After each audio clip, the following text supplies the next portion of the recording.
Welcome to another episode of Community Storytelling, Season 3. Thank you, Linda Lester and Lester Square, for all you've done for us the last 3 seasons. I'm Lissa Kreisler. I am so glad to have you with us here at KCAT TV 15. You know, a lot of times we do interviews and they're very soft and lighthearted and we're laughing, and we may end up laughing because I usually do. But we got something that's pretty darn serious and that I think everybody needs to know a little more about, because it is something that could change your life and save your life. So we have a doctor with us today, Dr. Susan Swetter, and it's a long title that you have at Stanford, dermatological professor. I can take over if you want. Yes, please do. I was hoping. So I'm a professor of dermatology, and then I've directed our pigmented lesion and melanoma program at Stanford for the last 25 years. And I also lead our cutaneous oncology division within the Cancer Center. So I'm sorry, I have to say this. You say 25 years, so you started when maybe you were 10?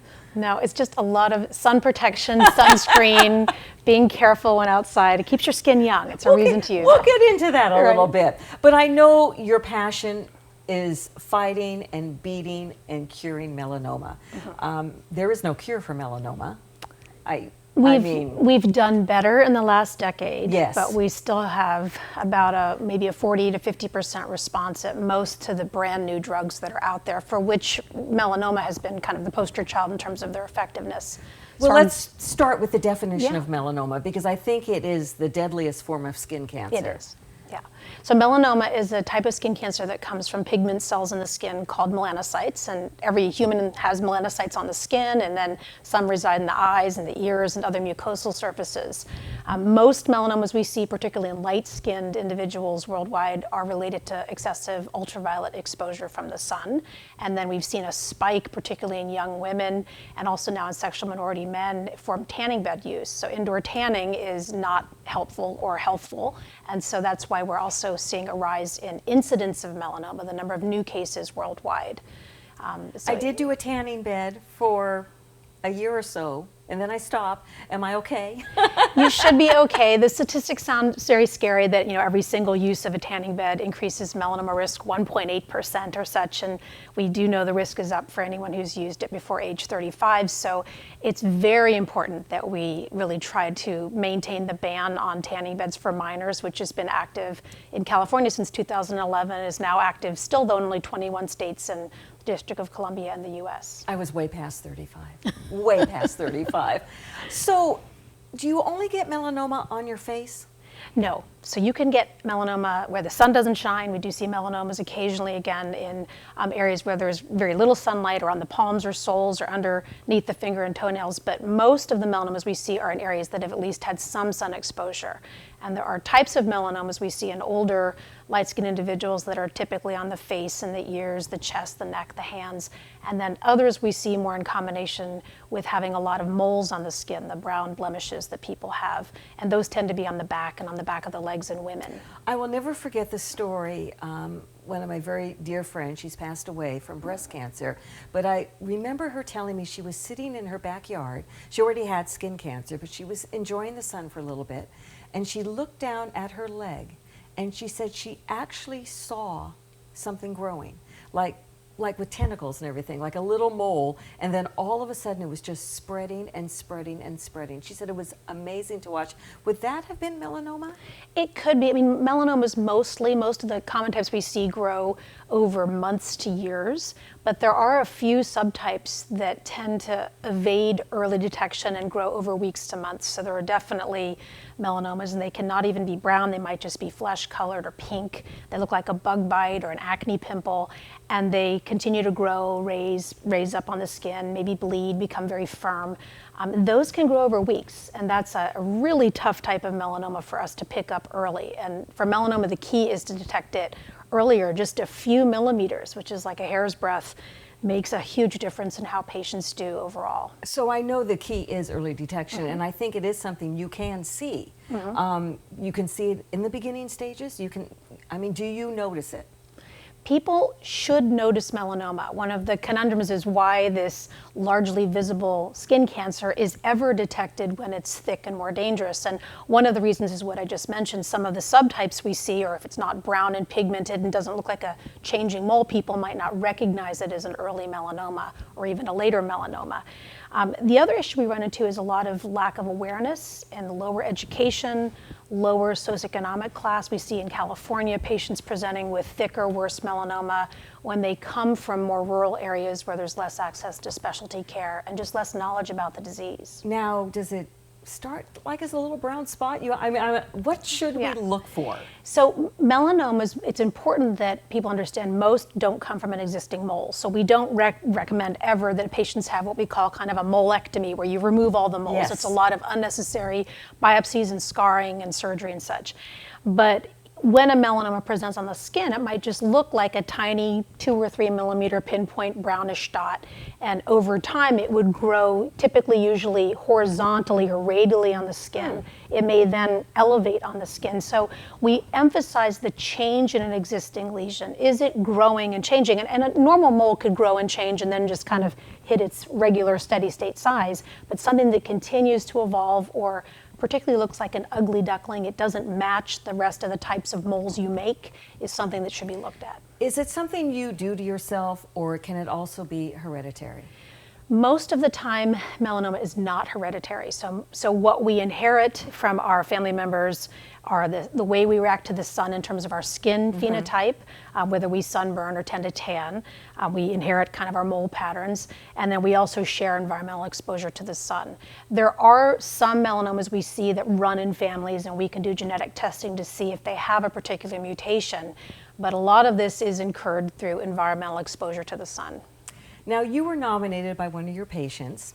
I'm not sure if she wanted me to say her name, so I will not, but she wrote this wonderful 2-page, you only have to write 3 lines and we will call you up, but she just wrote this glowing story about you. And she did mention that, I guess it was 3 years ago, you had another patient, melanoma patient, who you saved her life, and she donated a large sum of money to your department, and you took it and ran, and you have a pet project that I think is just wonderful. Tell us about it. Well, thank you. I used this very generous donation to start the Wipeout Melanoma California initiative, and this is modeled on a War on Melanoma plan in Oregon, which was started in 2014 at the Oregon Health Science University.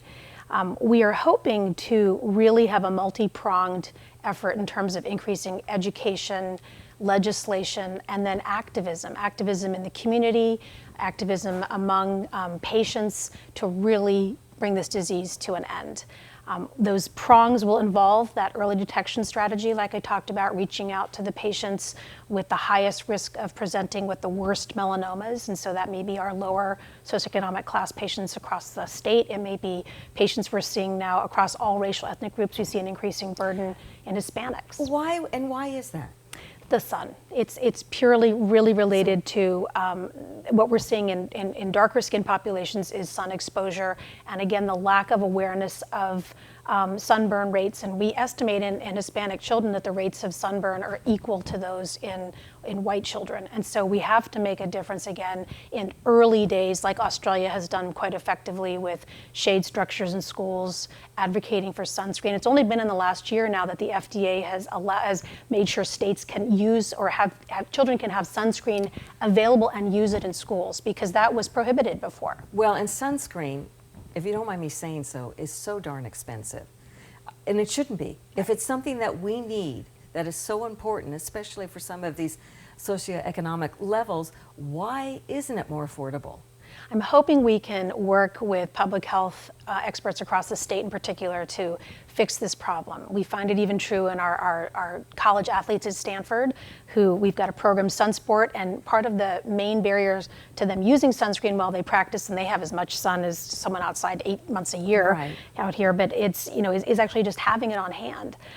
If you travel to places, I've been, my colleagues in Arizona and such, it's amazing to me. You go to the Desert Museum and other areas in Tucson, and sunscreen dispensers are there, a generic sunscreen, SPF 30 plus, in the restroom, along with the soap dispenser. And we need to do more of that. Yes. We need to think about it.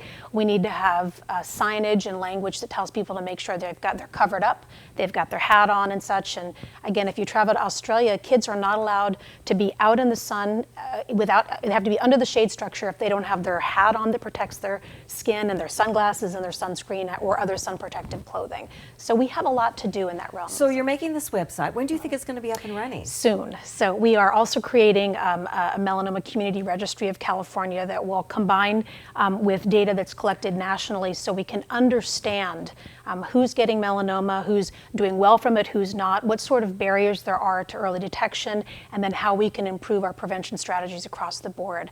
So we're probably a matter of weeks away from launching the website, and the patient who nominated me for this lovely storytelling experience has been so intimately involved in the process and giving us a lot of community-based feedback, what's really important to patients, and so I thank her from the bottom of my heart for that. How many people do suffer from melanoma? So in the US, we'll see about 100,000 cases of invasive melanoma, and that's the potentially fatal melanoma because cells can get into the deeper structures in the skin and then spread around. And there's about another 100,000 cases of a more superficial melanoma that we tend to cure entirely. From that, the death rate is about 8,000 now, and it's dropped a little bit in the last 2 or 3 years because of the better treatments. But in California, if we look at it, there may be about 10,000 cases and about 600 deaths. And I'd like to see 0 deaths. Of course. I'd like to see every case be detected early when it's curable, or we prevent it from the outset just by, again, having very aggressive sun protection practices. And I'm not sure everybody realizes that melanoma, it's just like, one piece of, your skin. You don't realize that can metastasize just like any other cancer. Right. It is gram for gram, we say it's one of the most malignant cancers because it's a tiny amount. Like I'm saying, between 1 and 4 millimeters is a few hair breadths where the tumor becomes that much more aggressive and invasive, and it has the ability to spread. So that early detection, I just can't say enough. And it's a pretty simple process to have people look at their skin, have their loved ones look at areas they can't see, like the back of the body. About 1/3 of men get the melanomas on their back. Women still get it on the back and the back of the legs. So just taking that time once a month to look at your skin and have somebody help you, it's really a check it out kind of disease. It could save your life. And who came up with this term ugly duckling? I love that. I wish I could take credit for it. It actually came from Europe. In the Really? United States, we use the ABCD criteria: asymmetry, border regularity, color, diameter, and then E is now evolving or evolution or elevation of the lesion. But in Europe, and I think it's from the Hans Christian Andersen fable, the ugly duckling that doesn't match, so the lesion that doesn't match the rest. And I find that a very helpful mnemonic for patients, and then also for other health practitioners who are not as adept at looking at the skin and knowing what to look for. Does melanoma have a color? You know how we have the ribbons? Yeah. What is the color for melanoma? It's often been brown or black because yes, of the lesion. Now I remember seeing that. Yeah, it's usually brown or black. But I think what we're trying to also recognize is, people don't want to just say it's going to be a single brown lesion that's raised on the skin. You want to look for that color change, something that doesn't match the rest, whether it's pink, brown, black, kind of bluish and such. So don't go away, because I have a few more questions. We're getting ready. We've got the hot weather coming. Sun is out there. We're going to find out the truth about sunscreens and suntan lotion, and we're also going to find out how Dr. Swetter has such amazing skin. I told you we can't be serious the entire time. So thank you for being with us. We're going to take a break. We're going to run you over to Leicester Square. I'm Lissa Kreisler. This is Community Storytelling, and we'll be right back.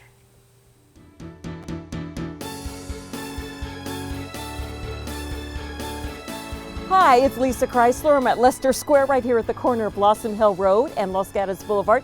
A lot of fun things to do. Ken! Lisa, I didn't even nice to see you. finish my sentence. I'm so surprised to see you.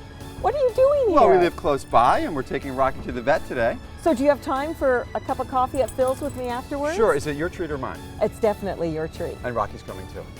Good with me. I am so glad to run into you at Leicester Square. It's one of my favorite places. It's one of my favorite places too, and we've been to Varenza and Super Duper and Phil's, and We love going here. And so, you know, where I live, I have no flowers. So I come here to Leicester Square to enjoy all the flowers. They're gorgeous.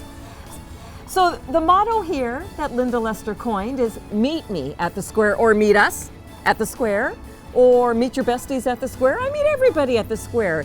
It's Leicester Square in Los Gatos. Come on by and cheers. Yes. Well, we're done with our walk through Leicester Square. It's always fun to go there. I'm Lissa Kreisler. You are watching Community Storytelling here at KCAT TV 15. And I've been enjoying this talk because it's so informative with Dr. Swetter, a dermatologist, dermatology professor at Stanford. Her passion is wiping out melanoma. And her passion is going to be in a website soon. And something, how will we find this website? Maybe I should start there. Wipeout Melanoma California, and That will be it. That will be it. So we'll Google it and it will come up. You should be able to Google it and it'll come up. If you Google it right now, the website's not live, so wait a couple of days at least. You know, my significant other, because I always say I'm too old to say boyfriend, so my significant other grew up back east, and he was a lifeguard for years and years and years, and did the baby oil, which we all did in our demo. And he goes to the dermatologist every 3 to 6 months. He's always coming home with little things that have been zapped off his face. So he watches himself very carefully, and he's scared to death that one day he'll wake up. But I guess what you've been saying is you can find it and you can spot it. You can catch it quickly. And the other thing is that even if he had a lot of sun exposure, a lifetime sun exposure, there was a large trial done in Australia and published in 2010 where it showed that sunscreen use every day to even just the hands and the face was the early 90s for a period of 4 years, reduced the rates of melanoma by 50%, 10 years after the study. And this was back in the 90s where our broad spectrum sunscreens are not as good as they are now. And it was also for individuals between the ages of 25 and 75. So again, pushing the sunscreen and sun protective clothing, shade structures in earlier years of life is likely to make a big difference in our rates of melanoma as we get older. I will definitely, I'm going to make him watch this anyway. So you just told him. What sunscreen do you use? I don't know if I can say brand names. You can certainly say brand names. Well, I should just, is it okay if I give a little primer on sunscreens? Sure, please So do. we have mineral sunscreens, which are called physical sunscreens. Nothing is called a sunblock because there's no particular sunblock except for 25% zinc oxide, which is basically what we use in diaper cream. It's 100% white and opaque. And then we have chemical sunscreens, which are also called organic sunscreens. So it's a little counterintuitive. The organic ones are from organic chemistry, chemical sunscreens.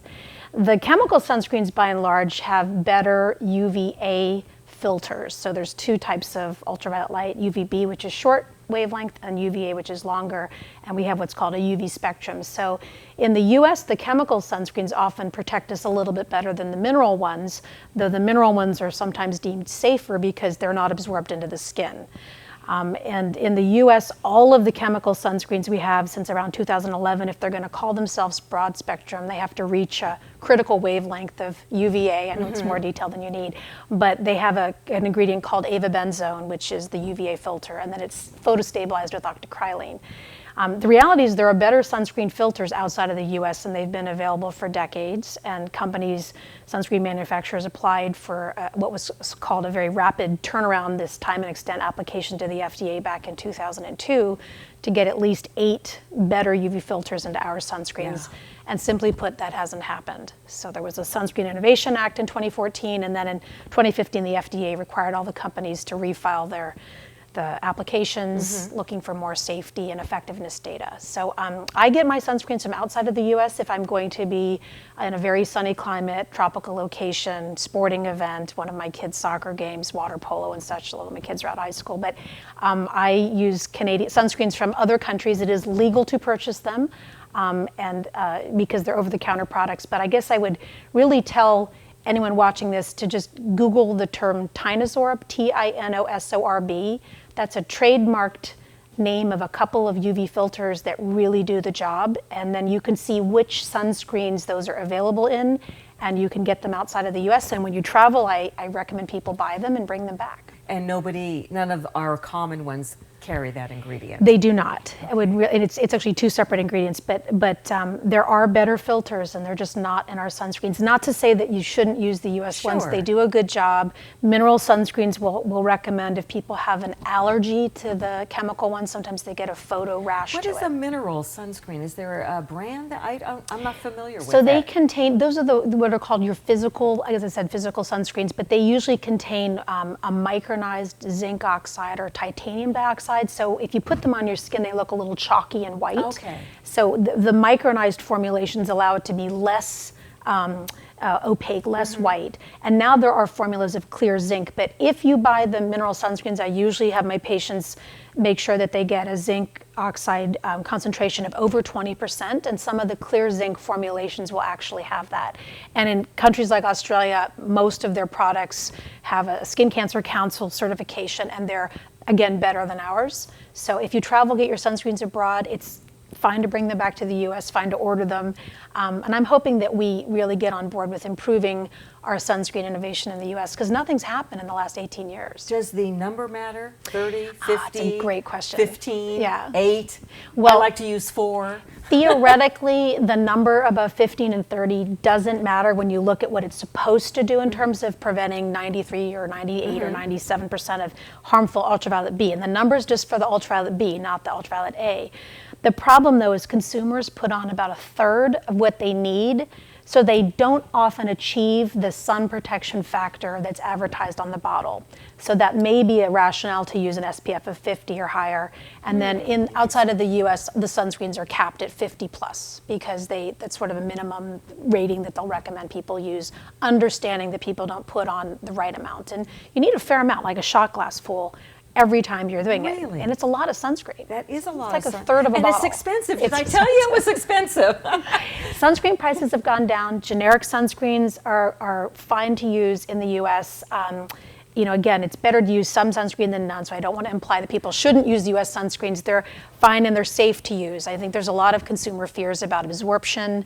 The FDA has not thought that any of the studies recently where people in an experimental setting put sunscreen on 75% of the body 4 times a day for 4 days in a row. Nobody uses it like that, not even our red-haired patients. So, it's okay to use sunscreens. They're safe. Spray or lotion? Lotion, it works a little bit better, but spray is the most common vehicle that's used. And I would say, I tell parents, if you're chasing after your kids with a spray, fine, but you need to rub it in, because you'll literally see, we'll see sunburn right around where the spray went on, so you've got to rub it in. Lotion gives you a more even coating.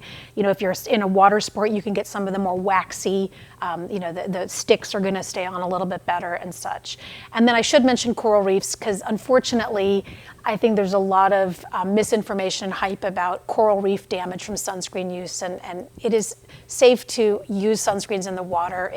Ocean warming and acidification, pollution, and other factors of jellyfish and such are really linked so much more to what's damaging coral reefs than sunscreen. You use it every day? I do. Is it in your makeup too? Like if you put, I always say it's in my makeup. I'm okay. Yeah, so it's my lotion, and I have sunscreen for my 2 daughters, again, who are now in college. And they're religious about it? Better. They're better. They weren't as good before in high school, but they're better now. But the sunscreen, it should be their daily lotion. So whatever you like, if you have acne, use a facial one that doesn't make you break out. If it's in your foundation, a lot of the foundations now used to have SPF of under 10, now at least they'll have 20 plus. Yes. And it's good. So anything you're putting on is helpful. Better than nothing. Right.